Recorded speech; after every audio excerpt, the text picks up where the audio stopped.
Hello there, my name is Garrett DeHond. I am an assistant professor at Wayday's Department of English Linguistics and Language Technology.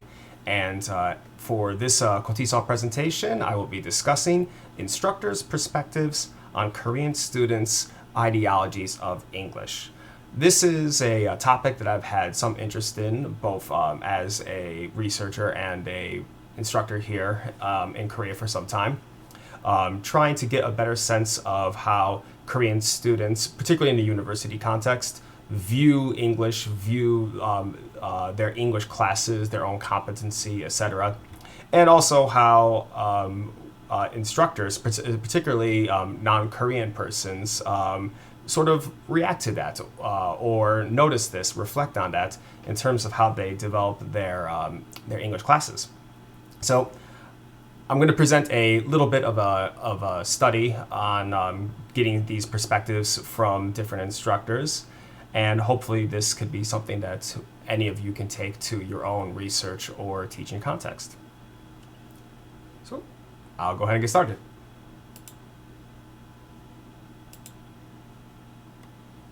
So in discussing language ideologies and linguistic differentiation, there's a pretty famous paper by Irving and Gale from 2000 where they identified three semiotic processes that people might use when they are representing these kinds of ideas.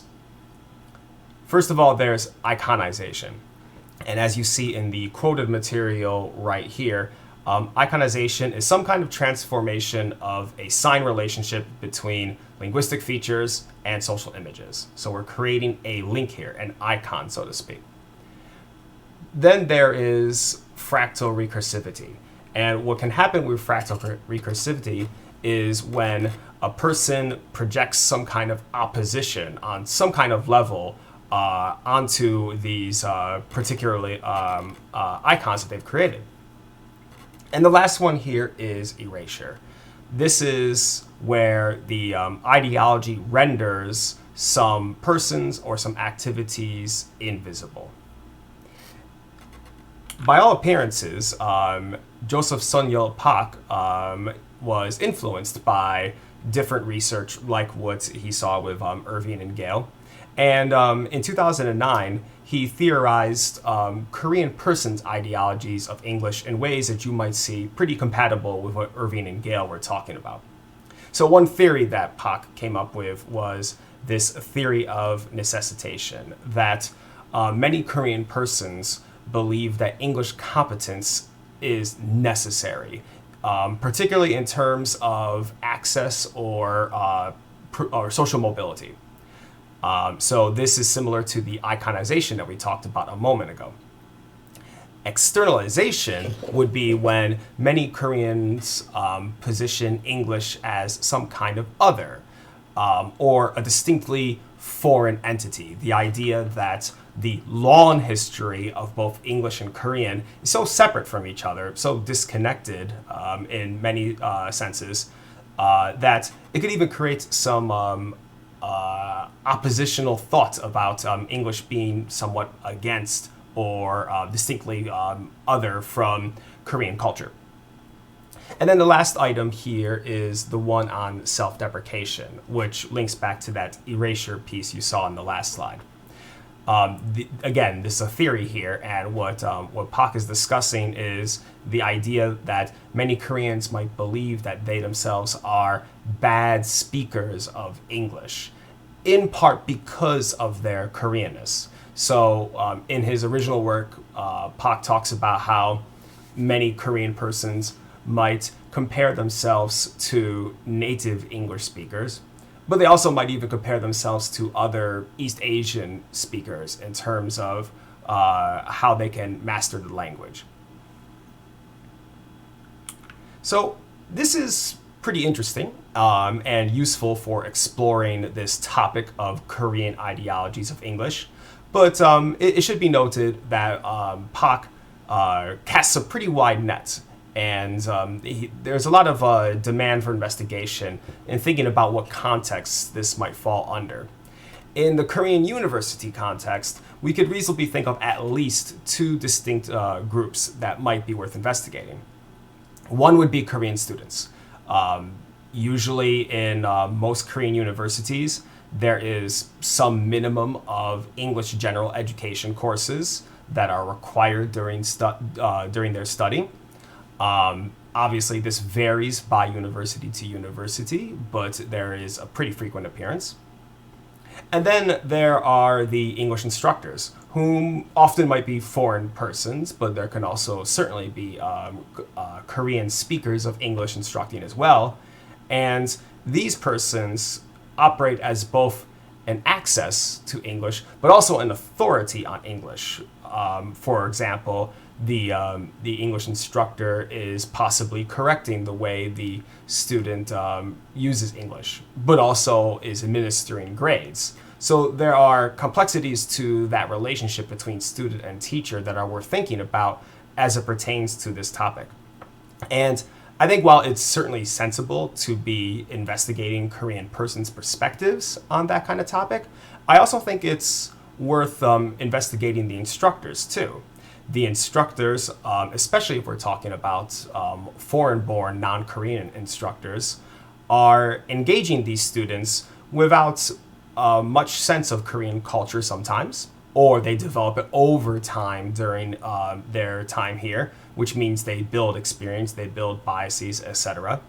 And regardless of what their personal backgrounds are, there is always that opportunity for the foreign-born instructor or the Korean speaker of English instructor to influence ideological outcomes within a relation between a student or a class.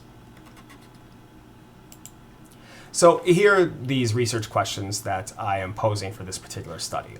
The first two regard getting information from instructors on how they observe their students and describe their own English ideological perspectives.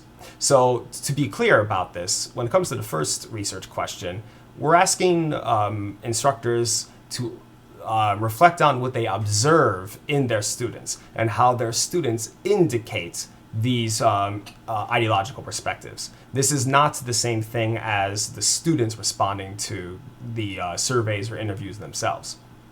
And then for the second item here, thinking about their own ideological perspectives of English as it pertains to the Korean university context, as it pertains to their work and their students.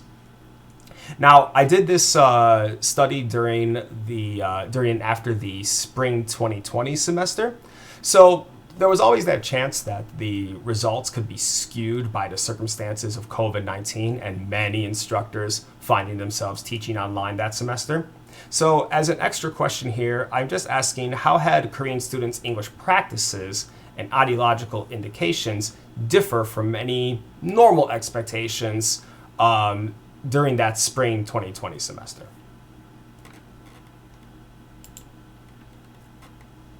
So my research methods are quite simple. We have 33 instructors that responded to a survey, getting their basic demographics, answering some Likert prompts regarding both their own perspectives and indications of students' perspectives, and some scale prompts regarding any possible changes during spring 2020. Of that 33, I had conversations with 8 instructors who completed follow-up interviews that could elaborate on their survey answers and also discuss some agreement and disagreement with the ideological perspectives. Okay, so let's discuss these prompts for a little bit. We have 6 Likert prompts that I gave in the survey. They're organized in a couple of different ways. We have 3 statements regarding students' indications of beliefs and 3 statements about the instructor's own personal beliefs regarding these ideologies. They're also organized in the topics of necessitation, to here, externalization, to here, and self-deprecation, to here. So the top 2 necessitation ones are essentially asking what the instructor thinks about, in terms of both students' perspectives and their own perspective, what they're thinking about the importance of improving English abilities in their academic work. And I make a label here to make sure it's not just in the class itself. The middle two, which connect to the externalization piece, discuss the possibility that developing these English abilities will somehow interfere with their Korean cultural identities. And then the bottom two are indications about or beliefs about the likelihood that they will improve their English abilities through the academic classes. You also notice I have these 5 educational domains here on the right side. So the top 4 are the language domains: speaking, listening, reading, writing. And then I have an extra domain here for English cultural awareness, which I think is of interest to this topic of ideology and culture. And so here are the answers. Let me give a little bit of explanation for what you're seeing here. So the higher we go, we're getting into a strong agreement of 5 up here, where it starts at 1 for strongly disagree at the bottom. These are organized, again, by necessitation, what the students indicate, and what the teacher believes. Externalization, again, students' indications, teachers' belief. And then finally, self-deprecation. Indications from students, teachers, instructors, personal beliefs. And the color codes you'll see matching right here along the bottom. So what jumps out at us? Well, first of all, you might notice that the middle piece here on externalization is quite low compared to the other two. We're finding ourselves somewhere between 2 to 2.5 for all of these items here, except for this one cultural awareness bit on the teacher's part. So mostly there was a disagreement on this thoughts that perhaps students might find some interference between the two different cultures. Another thing worth noticing is that while many categories, when it comes to the educational domains, sort of level off being close to each other, there's a little bit of difference in the necessitation piece. So what instructors were saying over here is that they get high indications from students, we're getting above 4 now, that speaking, this is the blue, dark blue bar here, speaking is very important for their academic progress. But we get quite a bit lower when it comes to the other language domains, and we're below 3.5 when it comes to the piece here on cultural awareness. If we compare that to what the teachers themselves believe, the teachers are showing pretty high agreement, above a 4, almost 4.5 for the different language domains, and just a little bit more for both listening and reading. But the cultural awareness piece is sitting right at 4. If we hop over to the self-deprecation items, we're getting between 3.5 and 4 for all the categories, just barely above 3.5 for this one student's cultural awareness piece here. So essentially, if we're summing that up, we're seeing reasonable agreement that both students indicate and instructors believe that English is important, though with a stronger sense on the part of the teacher's personal beliefs.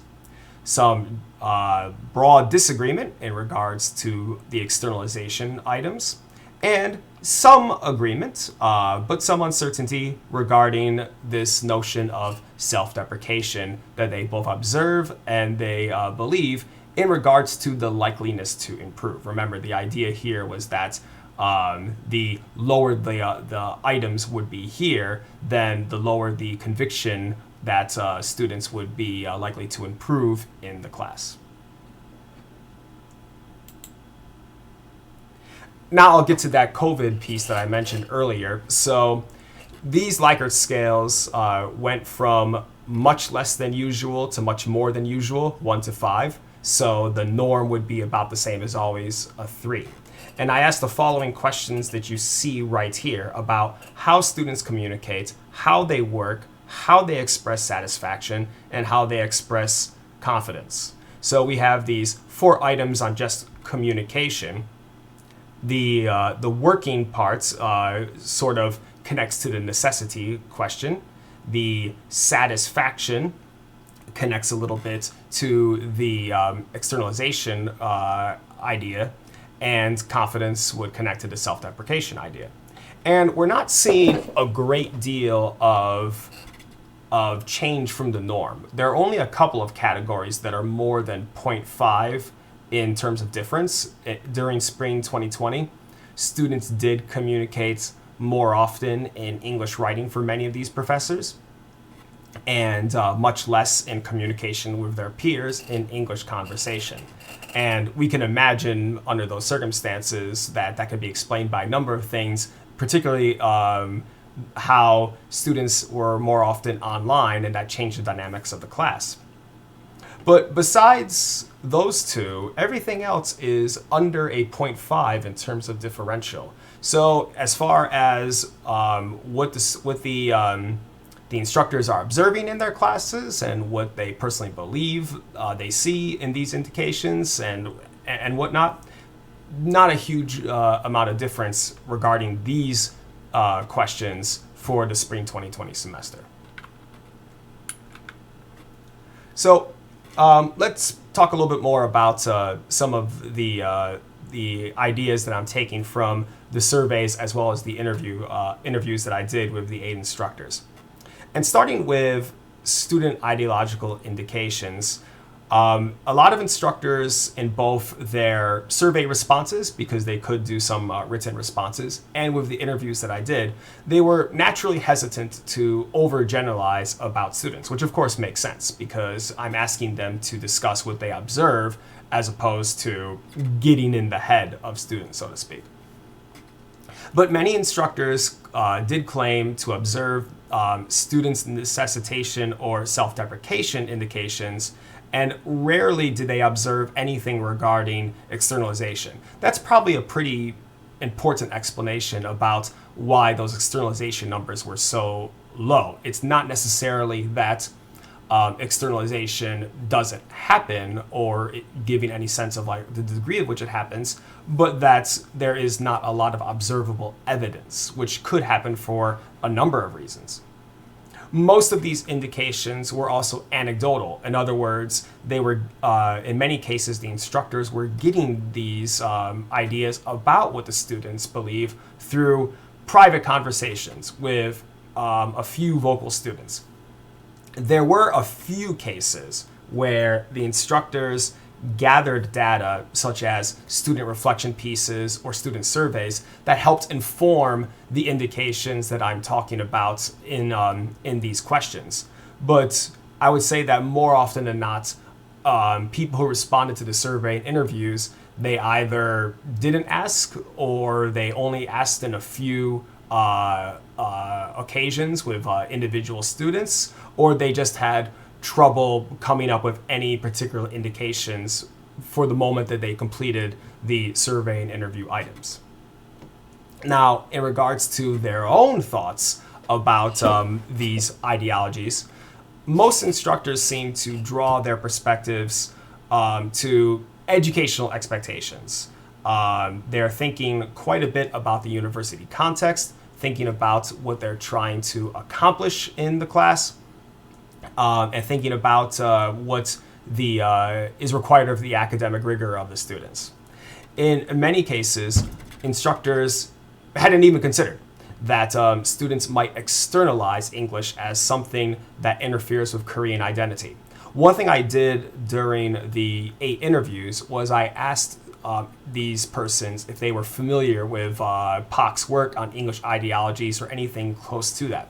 And some were and some weren't, which was sort of expected to be the case. Now, when it comes to seeing signs of necessitation or self-deprecation, what I was getting from some instructors was that even if they don't see signs, they have made some kind of assumptions on this based on convenient explanations. Maybe just in terms of like students' reticence to talk during class or other things that they have heard from persons that they work with, that they teach, and so on. In fact, some instructors find themselves influenced by other persons' perspectives, like their Korean or foreign-born colleagues. They have heard coming into the situation that students are sometimes like this or that, and that has an influence on what they start observing in class or thinking is probably the case. So this will take me to some conclusions that I'd like to make regarding what we can do with this kind of research and how we can think about its impact on our classes.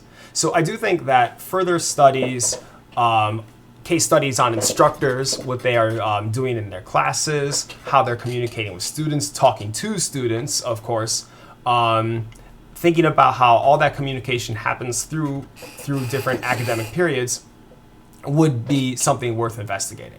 And then in investigating all of that, trying to get a sense of what they think about their developing English ideologies. I do think that certain things like seeing how this might change throughout a course or longer would certainly be of interest.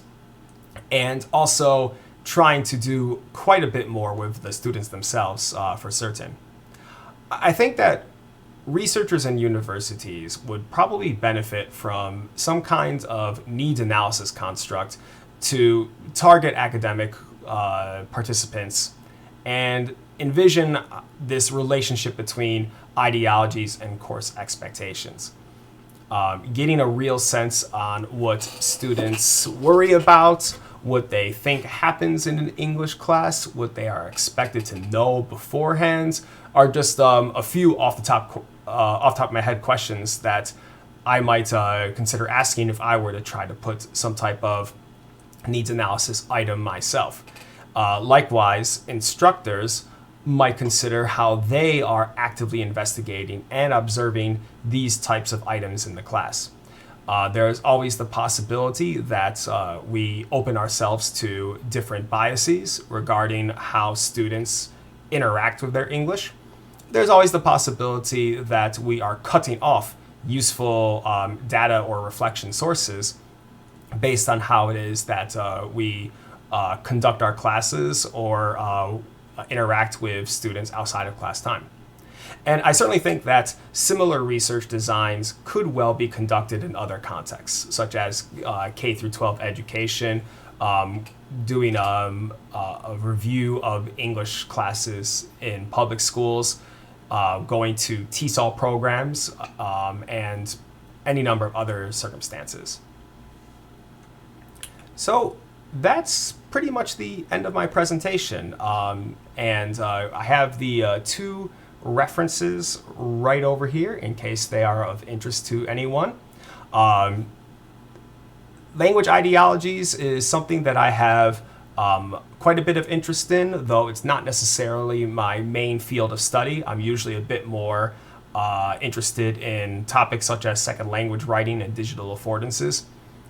So if you are ever curious about the work I'm doing, or if you'd like to collaborate on a project or get some ideas from me, you can find my email address right here. Thank you very much for viewing the presentation. If you have any questions, go ahead and fire away or contact me afterwards. And I hope you all enjoy the conference. Take care.